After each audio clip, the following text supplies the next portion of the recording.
Bienvenue sur Tunischool. Donc aujourd'hui, on va traiter une leçon qui entre dans le cadre du chapitre de transmission de mouvement. C'est une leçon très importante au niveau de la 4e année sciences techniques. Donc la leçon transmission de mouvement par engrenage.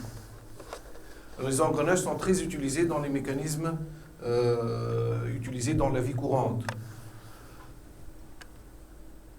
Alors, pour cela, je vais faire un petit rappel. Donc, nécessité de l'engrenage. Pourquoi on utilise les engrenages? Si je considère la transmission de mouvement par roue de friction, comme l'exemple suivant. Donc ici, on a une entrée. Donc ça, c'est l'arbre d'entrée. Il va entraîner en rotation un galet.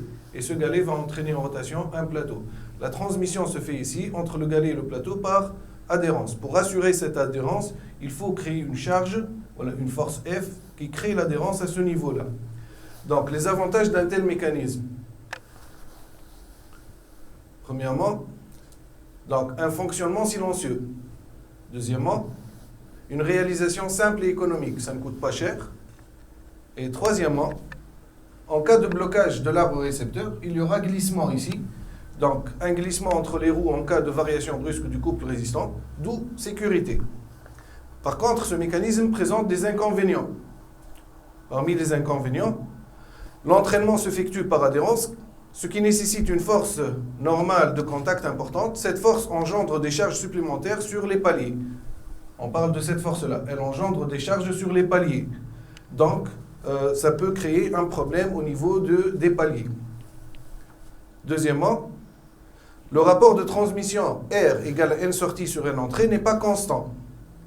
Donc, l'utilisation de ce type de transmission est limitée aux transmissions de faible puissance.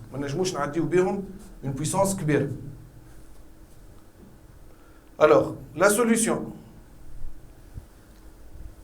Donc, la solution permettant d'augmenter la précision de la transmission, vitesse de sortie constante, pour avoir une vitesse de sortie ici constante, ainsi que la valeur du couple transmis, consiste à prévoir autour des roues des obstacles. C'est-à-dire, au lieu d'avoir une transmission par adhérence à ce niveau-là, donc on va remplacer cette transmission par obstacles. Les obstacles, ce sont des dents. Ainsi naissent les roues dotées de dents qu'on appelle les engrenages, assurant un entraînement sans glissement. Voilà. Donc, on va changer cette solution par une solution de cette façon. Donc, au lieu d'avoir une adhérence ici, on va avoir les dents qui vont présenter des obstacles. Et comme ça, la transmission sera par obstacle.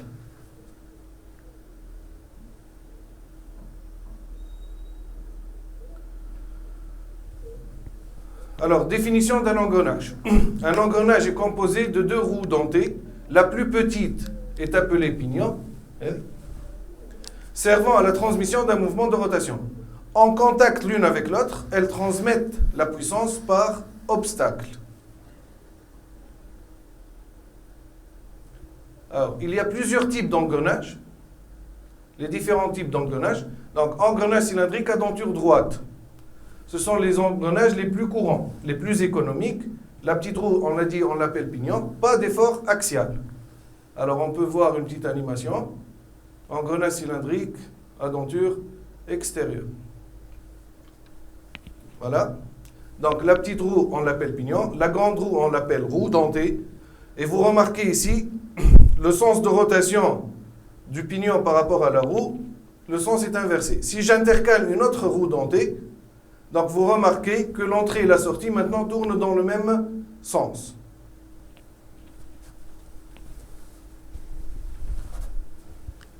Alors, deuxième type d'engrenage, ce sont les engrenages à denture hélicoïdale. Alors, l'avantage de ce type d'engrenage, c'est que le contact entre les dents est progressif. Donc, ce type d'engrenage fait moins de bruit par rapport au premier. Mais il y a présence d'un effort axial. Alors, on peut voir une petite animation, kiff, engrenage cylindrique donc à denture hélicoïdale. Voilà. Vous remarquez sur cette animation que l'entrée et la sortie ne tournent pas à la même vitesse.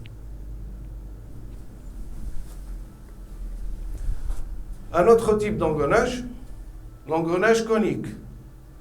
Donc l'engrenage conique, c'est de ce type-là. On peut voir directement une animation. Voilà. Vous remarquez que la transmission se fait entre deux arbres qui ne sont pas parallèles dans ce cas-là. Voilà. Alors, attention, ce type d'engrenage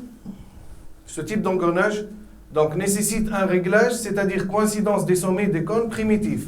Les cônes primitifs doivent coïncider au même point. Alors, un autre type d'engrenage, ou l'engrenage cylindrique à contact intérieur.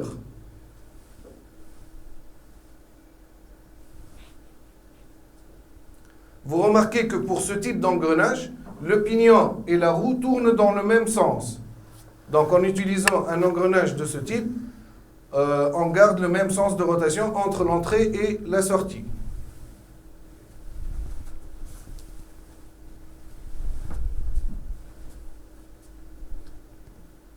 Alors, deux autres types d'engrenage. Je commence par le pignon crémaillère. Ce type d'engrenage permet de transformer un mouvement de rotation en mouvement de translation et réciproquement. Donc, pignon crémaillère. Voilà. Vous remarquez ici que la rotation est transformée en mouvement de translation, ou bien la translation peut être transformée en un mouvement de rotation. Donc, هذا سميه pignon, وهذا le crémaillère. Et enfin, le système roue et vis sans fin. Donc ce système-là a un grand rapport de réduction. C'est-à-dire la sortie va tourner moins vite que l'entrée, ça c'est d'une part. D'autre part, la vis a un nombre de filets qu'on va noter par la suite par Z. Les axes, ou bien directement je vais vous faire voir donc, une animation. Voilà. Donc vous voyez ici, dans ce cas-là, par exemple, la vis a deux filets. Donc Z égale à 2, on va le considérer. Et la roue dentée. Et l'entraînement, comment se fait entre la vis et la roue dentée.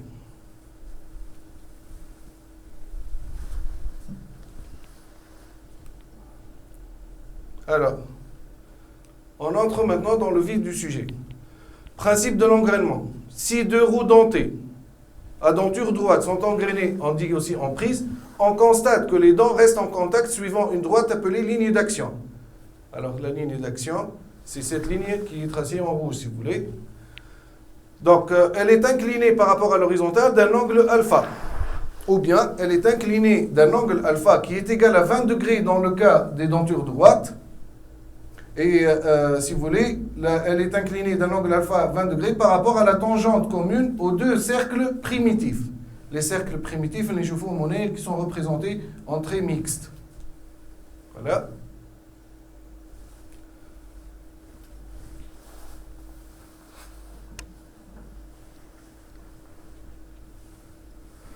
Alors, l'engrenage cylindrique à denture droite, c'est le type de denture le plus courant. Il est utilisé dans toutes les applications mécaniques de mécanique générale. Donc, on a les trois types, denture extérieure, voilà, engrenage à contact extérieur, l'engrenage à contact intérieur et pignon et crémaillère. Dans ce cas-là, في الكام تاع l'engrenage à contact intérieur, احنا بكري قلنا اللي la petite roue on l'appelle pignon et la grande roue on l'appelle roue dentée. Donc, في الكا هذا, la petite roue, on l'appelle pignon aussi.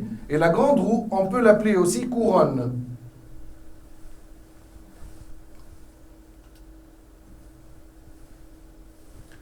Alors, dimensionnement normalisé. Deux valeurs permettent de définir les roues dentées. Premièrement, le module M.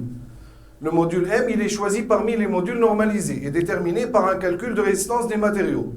Donc, la relation permettant le calcul de ce module est M supérieur ou égal à 2,34 racine de T sur K fois RPE. Avec T, c'est l'effort tangentiel. On va l'effort T head. K, c'est un coefficient de largeur de denture. Attends, je fous en bas. Ou RPE, c'est la résistance pratique à l'extension. Donc, suivant cette formule-là, on calcule le module M et l'engrenage.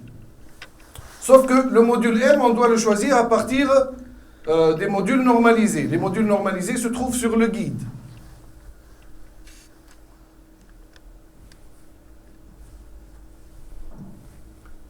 Donc, on a fait le guide tableau des modules normalisés. Le voilà. Donc, il y a plusieurs valeurs de module M. Ce qu'on peut remarquer, par exemple, ici, vous avez taille réelle des dentures. Donc, ça, ce sont des dents avec un module M égale à 0,8. On est M égale à 1, M égale à 1,25. Alors, vous remarquez, d'après ce tableau-là, que lorsque le module change, la taille des dents change, premièrement. Deuxièmement, si le module augmente, si vous voulez, la grandeur des dents augmente.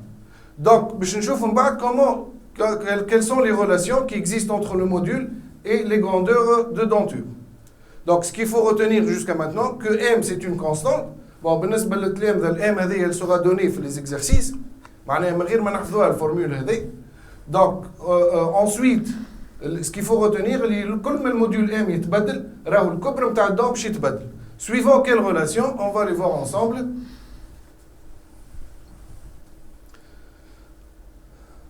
Donc, caractéristiques de la denture. Alors, le cercle que vous voyez ici en rouge, on l'appelle le cercle primitif. C'est le cercle là où il y a le contact entre les dents. Sauf que ce cercle primitif, on ne peut pas le mesurer réellement. Par contre, on peut mesurer le diamètre extérieur des roues dentées, qu'on va noter par DA, et le diamètre, si vous voulez, au niveau du pied de la denture, qu'on va noter par DF, et on va l'appeler le diamètre de pied. Donc, en fin de compte, une roue dentée a un diamètre primitif, où il y a le contact avec les dents, a un diamètre de tête, puisque c'est la tête dedans, et un diamètre de pied. Ensuite, la distance entre le cercle primitif et la tête du dent. Donc, on la note par HA, et on l'appelle le saillie. La partie entre le cercle primitif et le pied, donc on la note par HF, et on l'appelle le creux. Enfin, ces deux hauteurs-là définissent la hauteur du dent, donc les H. Autre caractéristique des dentures, c'est la distance entre deux dents consécutives. On l'appelle le pas. Voilà. Donc, vous avez ici un tableau qui définit toutes ces caractéristiques-là. Alors, M, on l'a dit, M c'est le module qui est déterminé par la formule qu'on a vue tout à l'heure, qui est choisi parmi les modules normalisés. Z, c'est le nombre de dents. Alors, le pas au primitif, P égale à pi fois M. HA égale à M, la hauteur de tête ou bien le saillie. HA égale à M. HF égale à 1,25 M. H égale à HA plus HF, ce qui donne 2,25 M. D égale à M fois Z, le diamètre primitif D égale à M fois Z. DA est égal à D plus 2M. Et DF égale à D moins 2,5 M. B, la largeur de dent. B égale à K fois M. K, c'est une valeur à se fixer. Fréquemment, on choisit entre 6 et 10. Alors, condition d'engrainement, c'est très important. Deux roues dentées doivent avoir le même module pour pouvoir engrainer ensemble.